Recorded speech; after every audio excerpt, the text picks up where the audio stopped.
Hi, I'm Lisa Leiter. In Chicago Business Today, the Commercial Real Estate Year in Review.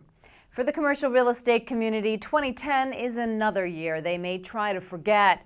The downtown vacancy rate stands at 17%, finally leveling off after two bruising years when it jumped to the highest level since 2005. The delinquency rate on local commercial property loans kept climbing, and what was to become the tallest building in North America, the Spire, is all but dead. Plus, Block 37 is still at the center of a court battle. But there were some bright spots, the biggest deal ever for a downtown office building, and a hotel market that is showing signs of improvement after the worst slump in half a century.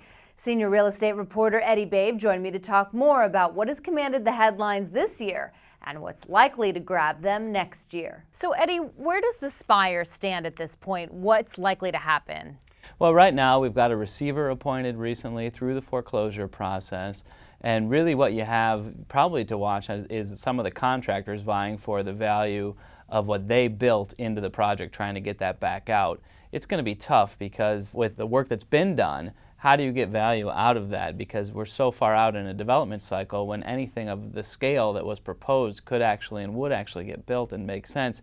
It's going to be tough. I mean, likely I think it's going to sit for a while. We talked in the introduction about the vacancy rate in downtown Chicago. It's leveled off a bit, after rising to the highest level since 2005. What are we likely to see in 2011? Are they poised to come down? Really, when you talk about the office market, you're talking about the jobs market. That's really what it boils down to.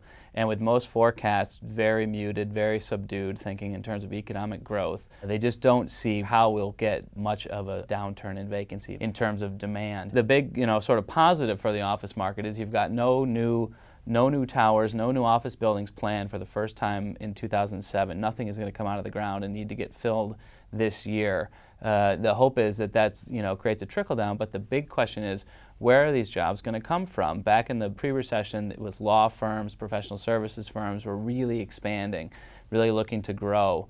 You just have not seen that the last couple of years. They've all pretty much been in the contraction type of mode, certainly not in an expansion mode. So until the job picture and the economy picks up, at best I think the office market, people are thinking things will be stable. We did see the investment sales market pick up this year. Are we likely to continue to see that? Are these vultures finally going to swoop in and start taking advantage of some of these distressed properties? Yeah, the vultures have been circling now since the recession really sort of took hold. Really, the story of the year was good interest for top quality, fully leased, performing assets, and then interest for really unperforming, distressed properties, things people really were thinking and hoping that they could get on the cheap. So you saw a record sale of an office building, a highest valuation ever, because there's a lot of money out there seeking these kind of Class A prime type properties, and like 300 North LaSalle.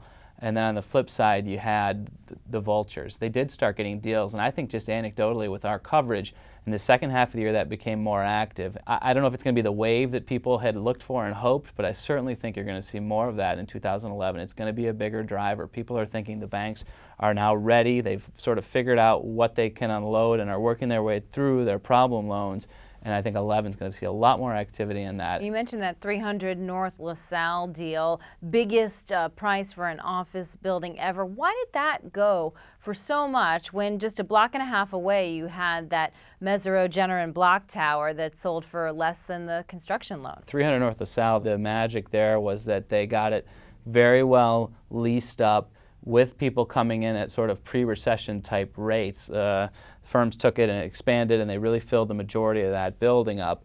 The Mesereau building was just a little bit later. It's just considered a little bit less of a prime location, a little bit off of the river, and the remaining portion that basically Jenner and Mesereau didn't take just didn't fill up as much as they needed it to. So it stuck at this level, just not quite as leased up as investors really wanted. And the other thing about 300 North LaSalle is you had really long-term leases, whereas investors are not willing to pay for the hope that they're going to get income in the future. And I think it was just having that vacancy that couldn't get filled up, and investors just not putting a premium and not putting a price on unfilled space, thinking, well, we can lease this up and make a lot of money in the future. Nobody's making that bet today, and I think that was the story at 353. And Eddie, I can't let you go without asking you about Block 37. Where does that stand in court, and what are we likely to see in 2011? Not too long ago, the foreclosure essentially became official. The keys were handed to the lender, who immediately, and actually even a little before that judge gave that ruling, started marketing the note on the property. So it's out there right now. We hear bids are coming in. They're owed about $180 million on that loan. So will it be 50% of the loan to come in, or will it be higher? It'll be interesting to watch. I would expect, I think, early next year, we'll sort of know that answer. You would think, from what we've heard from the receiver, that they've had a lot of interest in even the upper level space, getting in a new gym, getting in a new movie theater. You would think that this would be the value add type property that investors are looking for, where you can get this now at a discount on this loan. So that it's going to be one to watch in early 11. Absolutely. All right, Eddie, thanks for joining us. Thanks. And that's this edition of Chicago Business Today. For more real estate news, be sure to check out chicagorealestatedaily.com. Thanks for watching. We'll see you tomorrow.